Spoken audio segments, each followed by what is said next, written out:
Hey there, folks. I'm Isaac, and I'm also Claire. And this is Make That Game, where we pitch the latest, the greatest new video game ideas that won't ever be made.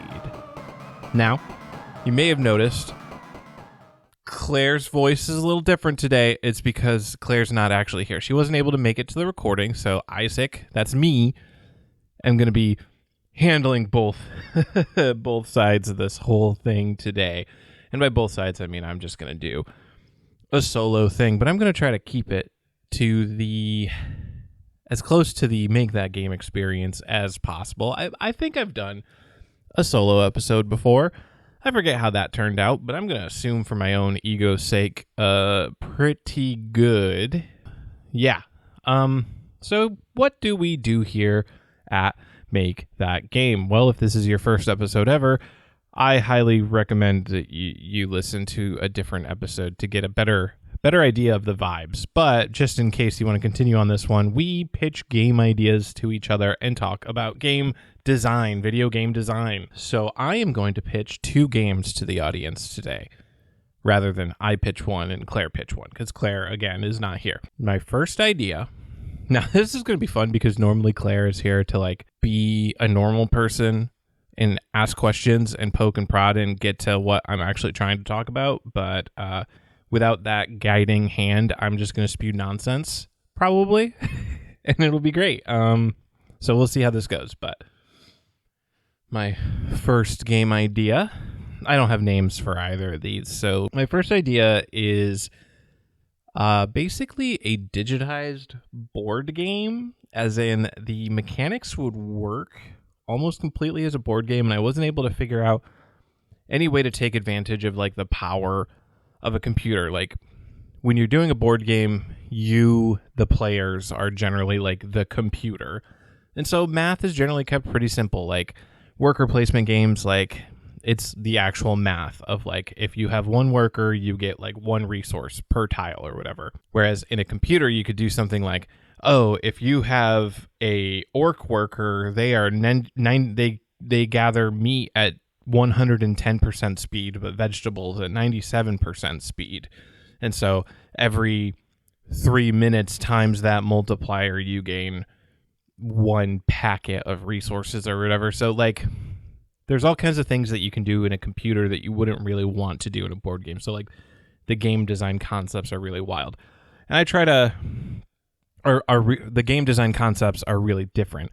And I usually try to keep my game ideas to pure video game realm. I try to think of a reason why this wouldn't just be a board game. In this case, I have failed to come up with that reason. Nothing says that we are strictly a video game design podcast, so I'm going to pitch this as both a video game and a board game at the same time. Haha, tabletop game.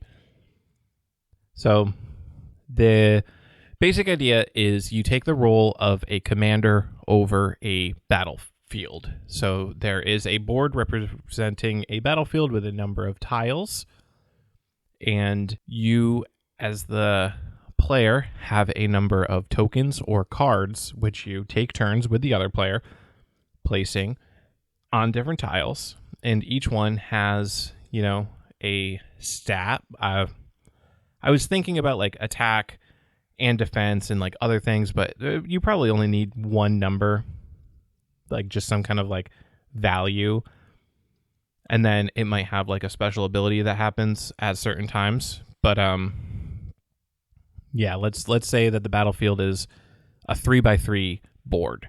So there's 9 total tiles.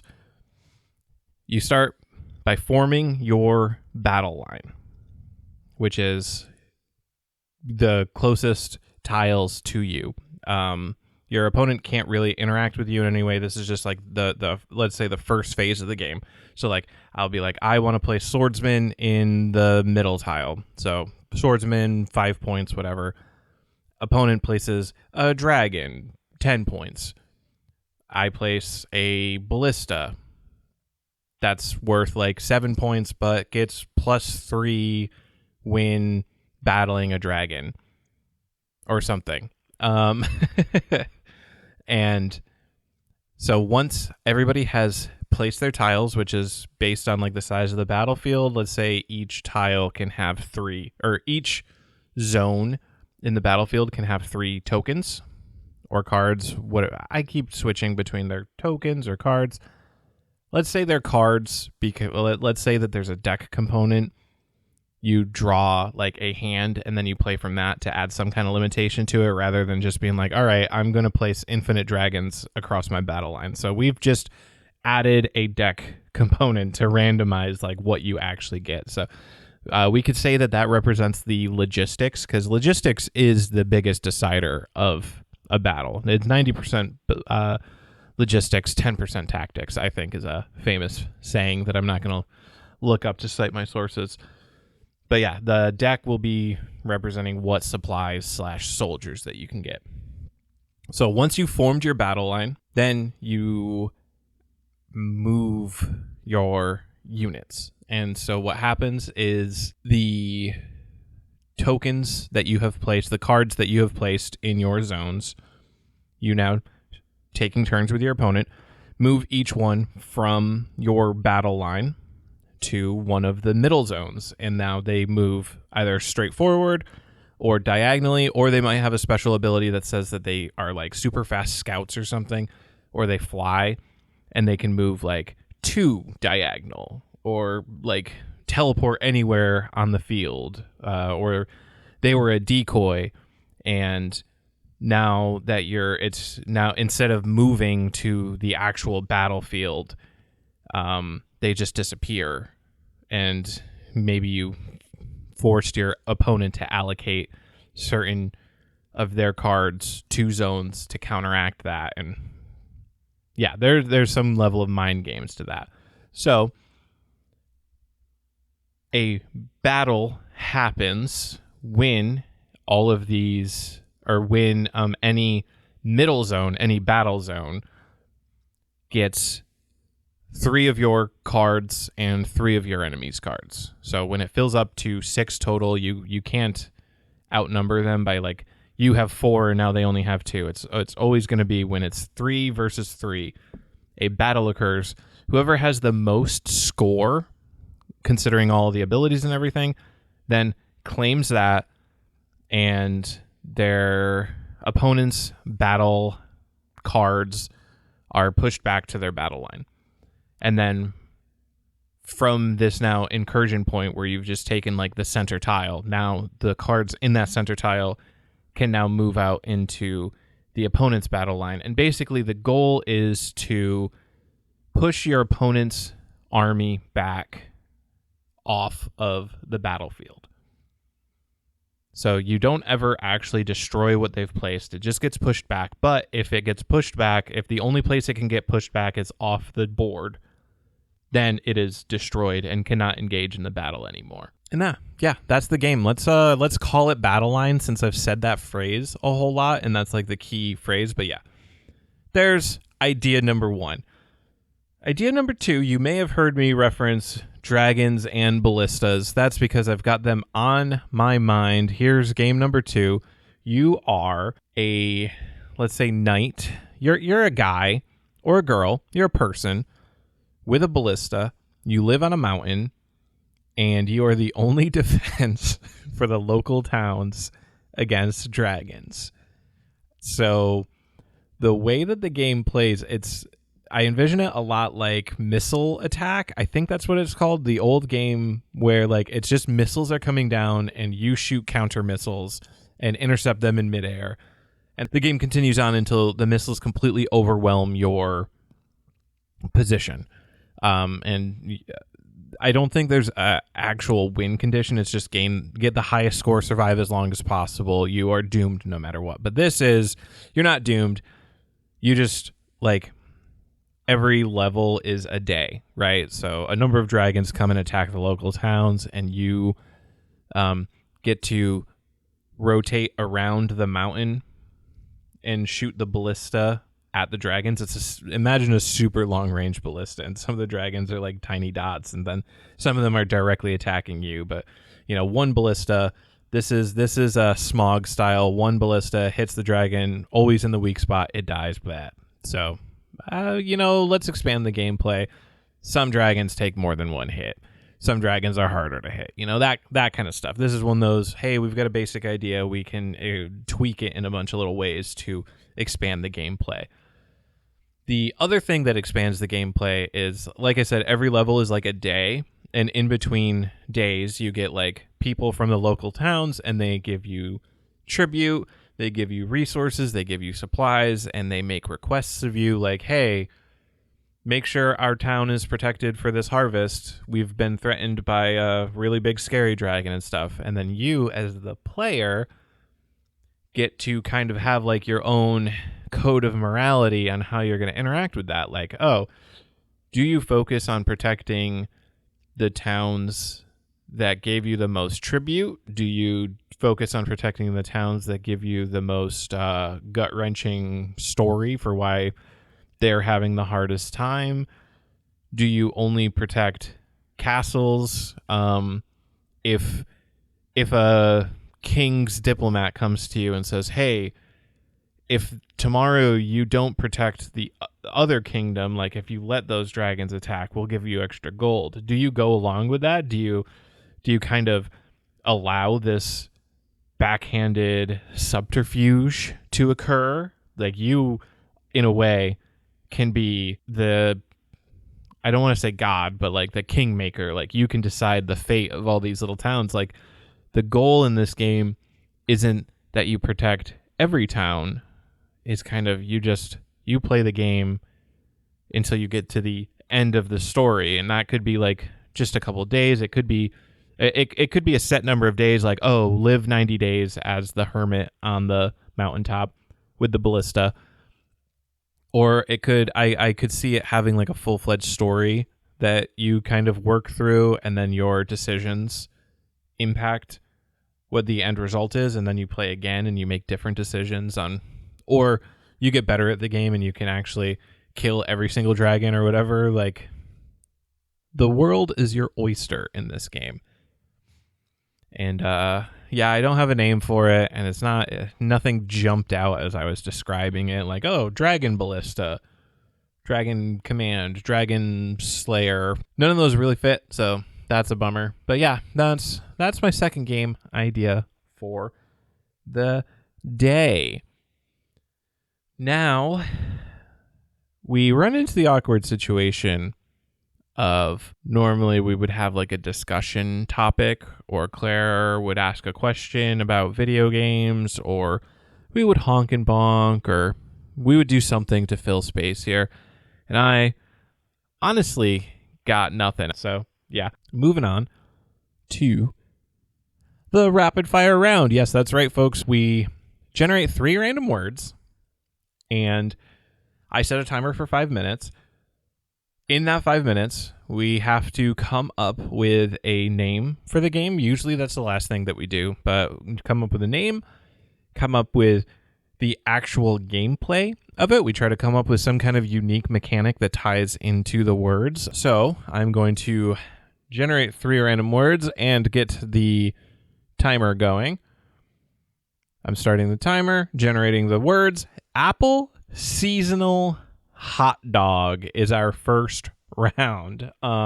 This is like a Stardew Valley type life sim game where maybe you do own a farm. No, scratch that. No, we've done that to death. Harvest Moon, Stardew Valley, Rune Factory, they've all done it. You don't own the farm.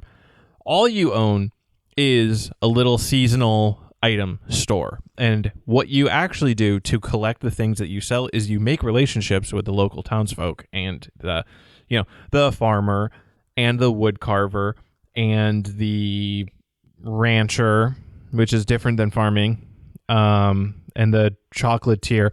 Basically, all these people that do different things, and you make deals with them. You either give them something that they are looking for to get like stuff to sell in your store, or you make a direct deal, like they'll get some cut of the profit or whatever. And depending on the personalities of these townsfolk, they might prefer different things. Like, oh, the farmer, you will only make deals with you if you actually agree to do manual labor on their farm. Like if you pick the potatoes for them, you get to keep 10% of the potatoes that you pick or something. And like the chocolatier might just be like, all right, you can buy things from me and then sell them in your store. The wood carver might be like, all right, if you bring me a bunch of wood to carve, I'll carve it and I'll give you whatever I make with the wood that you bring me. So yeah, you're managing the relationships with the townsfolk to get stocks to sell to basically other townsfolk. But it's a tourist town. It's a tourist town that's famous for things that it does in all 4 seasons. And so you're not only selling to the local townsfolk, but also lots of tourists, and you're trying to be one of the main draws as to why people come to this town seasonally by showcasing all of the different things that the town has to offer per season. And the game is called Story of Seasons. Just kidding. No, I'm pretty sure that's that's literally a game that already exists, and I'm pretty sure it's a very similar concept to this. So no, we're not doing that. All right, so season. We need to play season into it. I just realized apple and hot dog. Like apple is like a seasonal fall item. Hot dogs are like a baseball season item. What's baseball season, folks? Is that summer? Let's just say that. Like in the summer, the town has like a baseball arena, and then you can sell hot dogs at it. In the fall, every town sells apples in the fall, so you get to do that. Just to explicitly tie those words in there, because I had a clear idea in my head on how that worked, but did not say it. So okay, name. Man, am I gonna fail this just because I don't have Claire to like bounce name ideas off of? What and then listening to me flounder here. It's probably the most engaging thing in the world. No, that's fine. Season Craft. Seasons Valley. 4 Seasons. That's a hotel name, but we might be able to work with that. Seasons. All right. I'm going to call it with 40 seconds left. I'm going to call it Seasonsville. You live in a town called Seasonsville, and that's why you are the seasonal merchant. Thanks all for riding on that bumpy road with me. Gonna set the timer for 5 minutes again. All right, starting the timer. Generating 3 new random words. Doll, amber, and owl for our second rapid fire round. Doll, amber, and owl. Okay. Amber could be a substance, or it could be a person's name. Owls and dolls for certain people can be considered creepy. So we have a creepy horror game called just Amber, where you play as the titular Amber. And the gimmick here is so Amber will carry around a doll with her. And the doll is sapient. No, it can talk, but so can an owl. So basically, as you go through this like haunted house scenario where you're just, let's say you're a car accident. All right, let's say that you are a child, because horror game, it adds a horrific element to it, and it gives you a reason why you're carrying a doll around. So driving at night with your parents when some creature or something or a person is in the middle of the road, it's foggy, the car spirals out of control, lands in a ditch, the parents get injured, and so Amber takes her doll and tries to go get help, but this is like a super creepy town or out like forest kind of situation. She has to make it all the way to town with all these creepy things happening in the forest, get help, and then come back with it. The doll talks to her and gives her advice and is generally like the good angel, like the shoulder angels. Like the doll is like telling you to do good things usually. And an owl every once in a while shows up and tries to convince you to do like bad things. It's like the evil devil on your shoulder.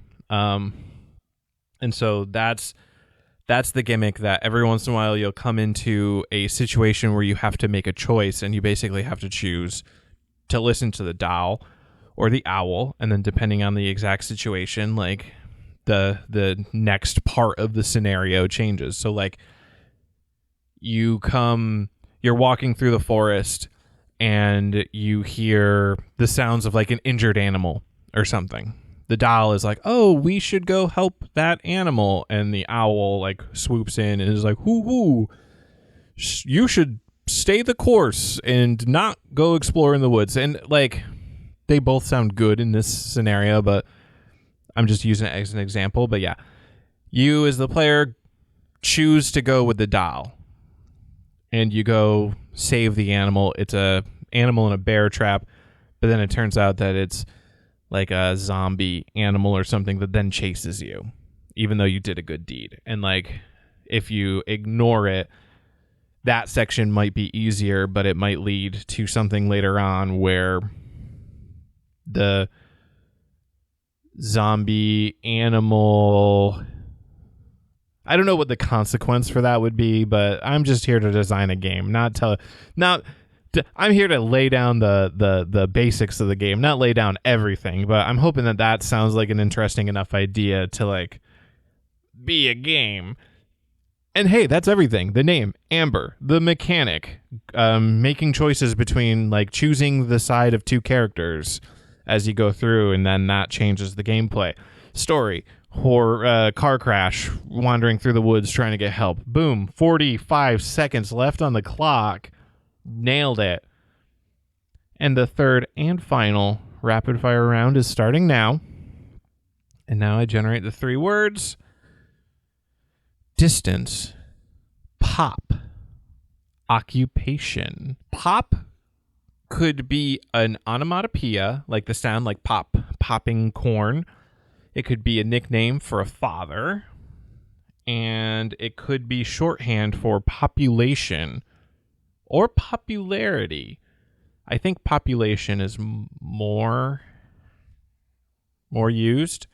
But if we say population, then we could jump into my classic city builder, my genre my cozy genre that I stick to. Distance and occupation. Well,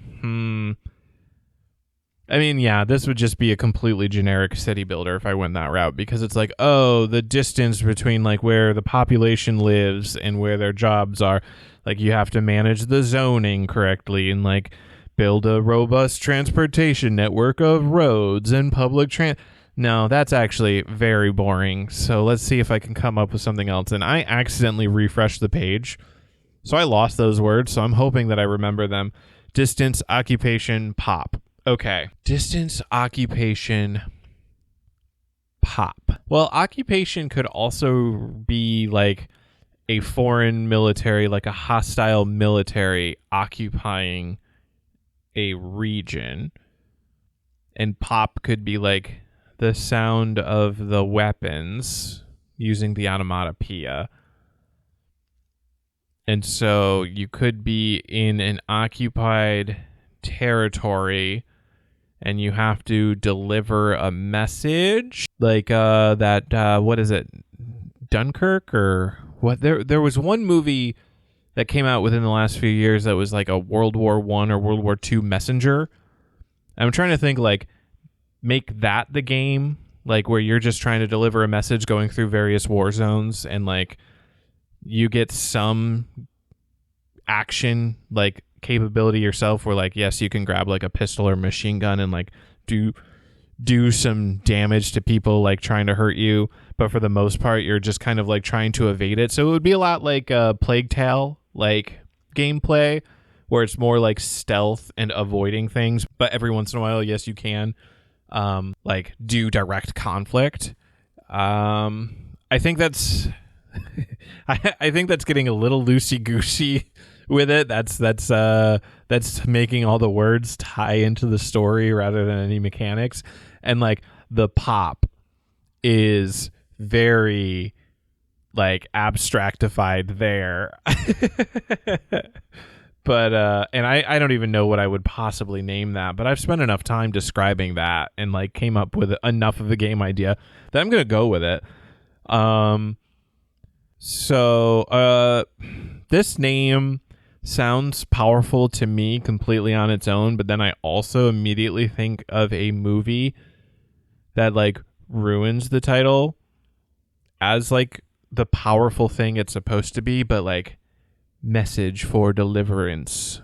And then I think about like deliverance, and that makes it not quite the statement I'm trying to make. But like, you know, if you're delivering like the war-winning message, like you have some secret report that would like ruin the enemy's defense or give your army the perfect time to attack, like, oh, it would be deliverance for your country or deliverance of vengeance onto them or whatever. So like, I think that works. I'm going to go with it with 30 seconds left. That was the final rapid fire round. And if I don't say so myself, for not having anyone to bounce ideas off or to come up with ideas for me, I think I did pretty good.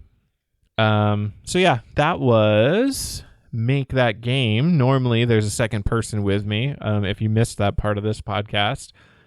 So tune in next week, hopefully, to to hear a second voice. Listen to some of our older episodes, and you can send us emails at makethatgamepodcast@gmail.com. You can find us on social media, Facebook and Instagram at makethatgamepod. I think I covered everything. Again, send us emails. Tell us what you like, what you don't like. Tell us about games you're playing. You know, tell us games you'd like us to analyze or that you think we would enjoy playing.